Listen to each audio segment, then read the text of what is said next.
Hey everybody, Ericka Redic at the First in the Nation Summit, speaking with Mr. Kevin Sorbo, That would be me. Hercules himself. Now, I gave your wife Yes. a setup for a joke when we were talking yesterday. Yeah. I said a Herculean task. She didn't get it. She didn't catch it. Or she's She either should. so over the joke that she just Probably. ignored it. I don't know. Do you Probably get that ignored it. all the time? Sure. Do you have people say it all the time? I love it. And Eddie Murphy, give me a break. Hercules. I get that every day. I love it. I love it. Okay, so before we get started, Sure. I'm a big fashion person, if you can't tell, and I noticed the back of your vest. Could you show our viewers? So what are these exactly? Those are my tweets. All of your Those are tweets? all of my tweets. Not all. I've had thousands and thousands. Are they like particular tweets that Read got you one. in trouble? Go ahead and read one. They all get me in trouble. Prince Harry says that America's first amend. I haven't had to care what the British think about us since 1776, and I'm keeping it that way. You know what? I think that's the perfect setup for the rest of our conversation today.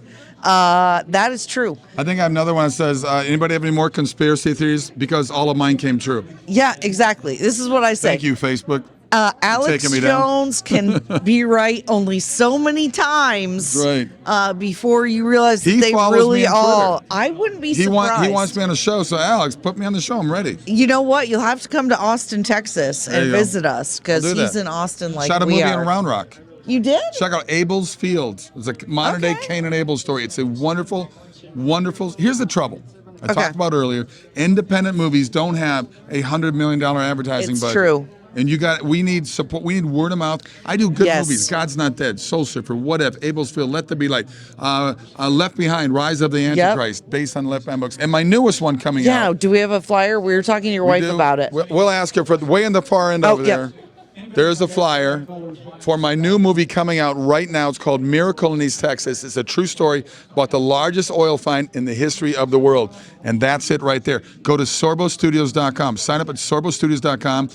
Another independent movie. We only have 2 days, October 29 and 30. You need to support it right now. Fill up those theaters. Go to sorbostudios.com. Go to the link. Put in your zip code. It shows you what theaters near you. There. Well, and I think one of the things that my husband, Benjamin, and I particularly have appreciated about you so much is that you produce independent, often faith-based films or faith-related. Family-friendly, okay. Because Hollywood does faith-based films too. They're just atheists. Because being atheist is a faith. It is a real faith. If you're an atheist, to believe in nothing. That's amazing. That means you live life without hope. That's sad. But anyway, good for you. That is true. But your movies are actually good. They're good. They're not boring. Well, they're not cheesy. This is written by Dan Gordon. Dan Gordon is an Oscar-nominated writer. Okay. He originally wrote this movie for Paul Newman and Robert Redford 25, 30 years ago. Shut up. Yeah, no, I'm not going to shut up. And they couldn't get together on the time. Okay. And so what happened is Dan Gordon brought to me. Dan Gordon wrote The Hurricane. Okay. Denzel Washington won his Oscar on The Hurricane.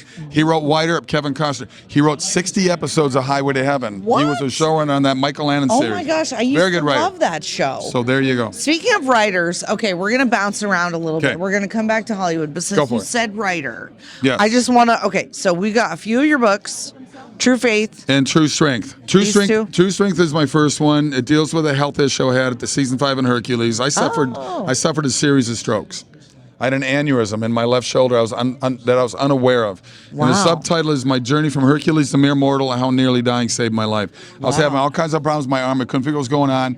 I went to see a doctor. He found a lump up here before they could do anything with a biopsy. Thank God they didn't do a biopsy.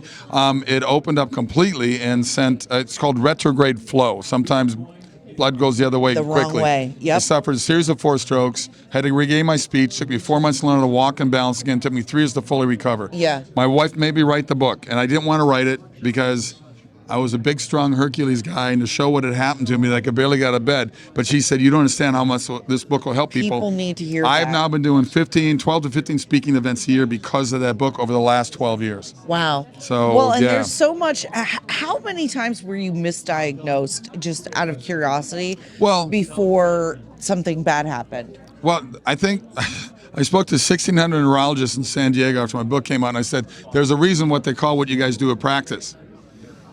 I got a mixed reaction from the crowd. Of They didn't course, like that, probably. But they save lives, but there are times that they're wrong as well. Yeah. My wife and I did a follow-up book 2 years ago called True Faith. Okay. True Faith, and it's this is a guide to it's embracing adversity, live in God's light. So everybody God didn't promise an easy life for any of us. You're all going to have roadblocks in life. How do you react to the apostles died terribly. They died terribly. In case you guys haven't read your Bible. They did.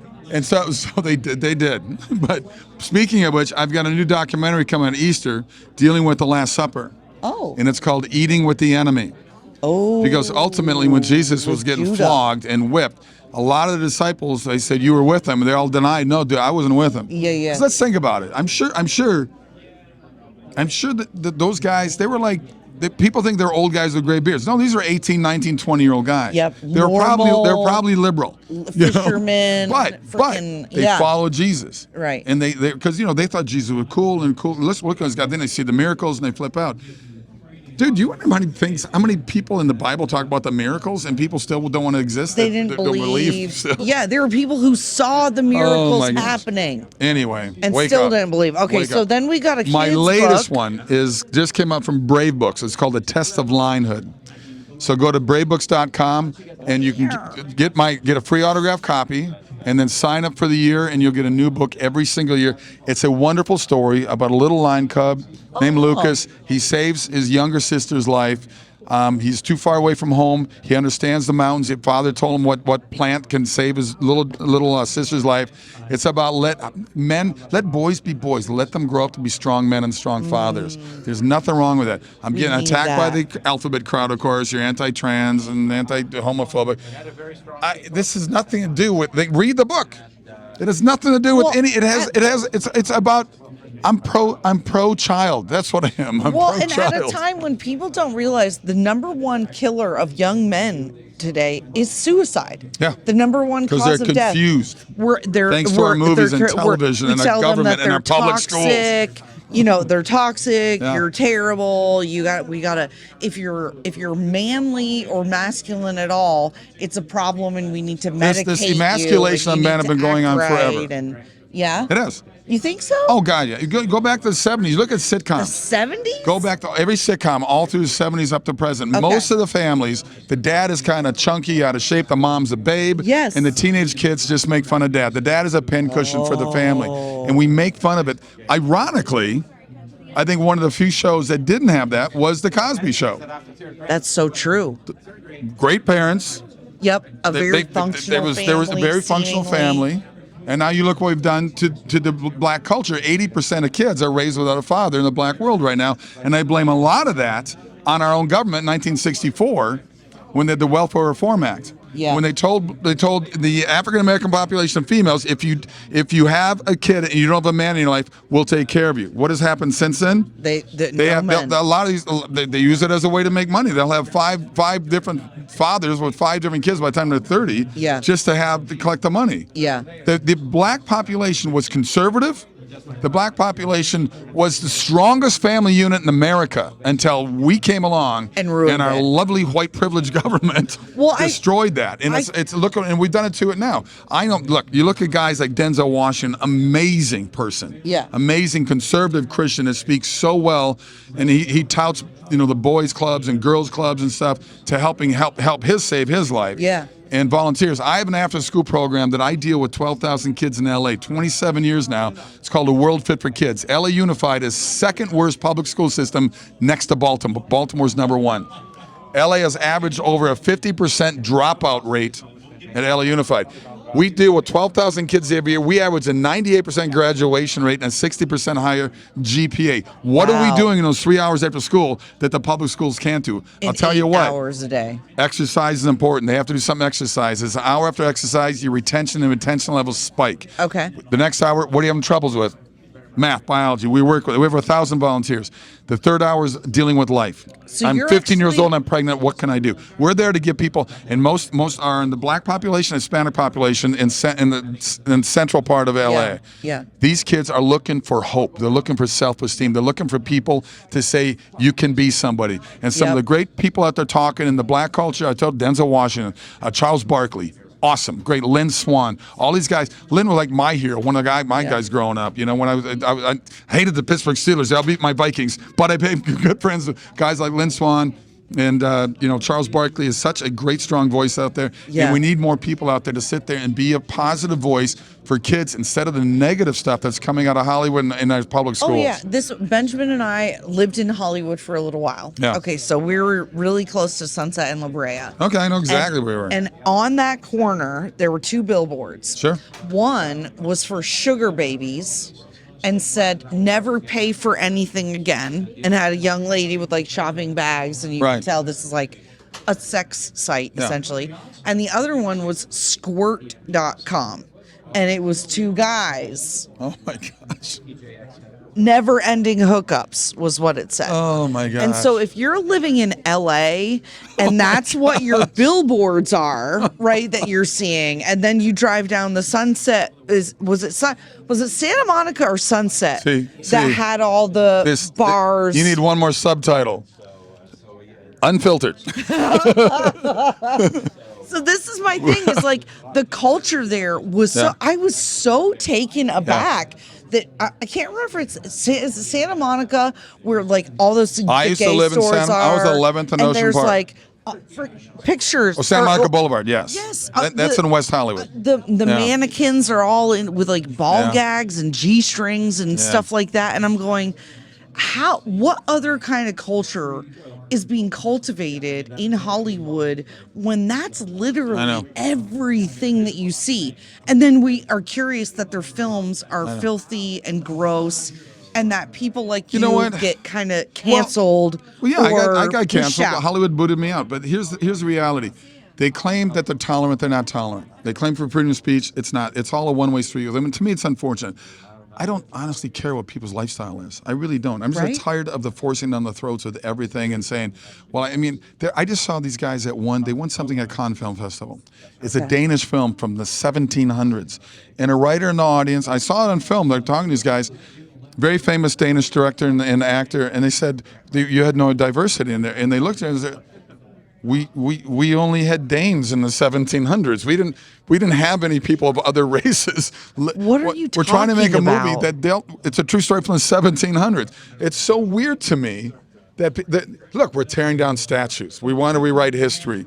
When I went to school, teachers didn't talk about anything except the subjects they were supposed to teach. Right, math. English. My dad taught 35 years math and biology. And was he teaching people about their gender, talking to them about sex? Or I know. That's just weird. Any of these things. This is exactly. Sad. It is sad. But this is where we are. It is sad. So we would love to have you on a podcast. Okay. Benjamin what are we just doing? Runs a film festival. Well, you're on our radio show. Okay, go for it. But we've got an independent film festival, Action Film, Austin Action Fest and Market. There's all my information. Don't show anybody I'm not even here right now. Okay, this good. is super secret card right here. Cool. Because we just feel like, especially these days, we need strong, independent voices. We need family-friendly films that are actually good, that are actually written well. I do stories that Hollywood used to do. Yeah. Exactly. The 60s changed everything. It's not the Welfare Reform Act, Vietnam War, the hippie movement, the free love, the rock and roll thing. Look, I like rock and roll, but things definitely changed in the 60s. Okay. A rating system came in the 60s. There were no movies were G and PG back then, but they changed everything. Look, I'm a big fan of Robert Redford and Paul Newman. Paul Newman's the reason why I would be an actor. When Butch Cassidy's Sundance Kid came out, it was in 1969. Yeah. So I got to really see it older when I was too young really at that age to really enjoy it and watch it. Yeah. But love it, but let's face facts. Butch and Sundance were murders. They're not good-looking dudes that spoke very quippy to each other and they're lovable. Hey. Even at the end of that movie, they do a freeze frame as the entire army of Bolivia shot 7,000 rounds into their bodies. But they don't, but in the movie they make it look like, it's flipped a little, raindrops were falling on our head, B.J. Thomas music,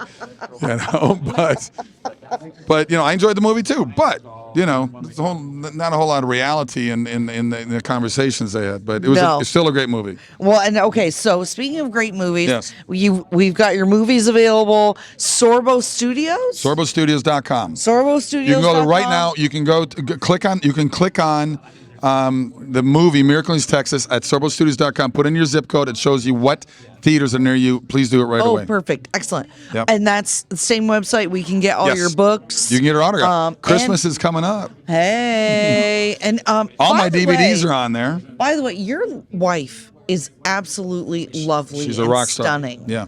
How did you get to be so lucky? I said, I'm rich. How do you like me so far? And that just worked. And that worked. That was the good number one enough? pickup line in LA. We met on Hercules. Stunning. We met on Hercules. Oh, for real? She came down to guest star on the show. Interesting. She hates when I say this, but it is the truth.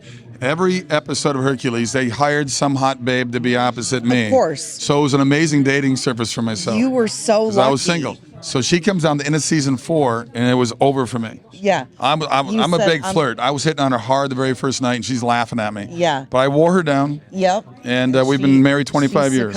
25 years in Hollywood. And I told her, my God. I told her like 10 years on Hollywood. I told her 10 years on Hollywood was like a golden anniversary. Yes. Most actors 25 years. That's about 5 marriages combined, I think. Literally. Yeah. Oh my gosh, I love it. Well, So. we have been very blessed to have you guys as our Thank you. neighbors here this weekend. Thank you. And we wish you the absolute best of luck with all of your All right. endeavors. Will do. Thank All you so right. much. Thank you, sir. Thank you. Thanks for coming on.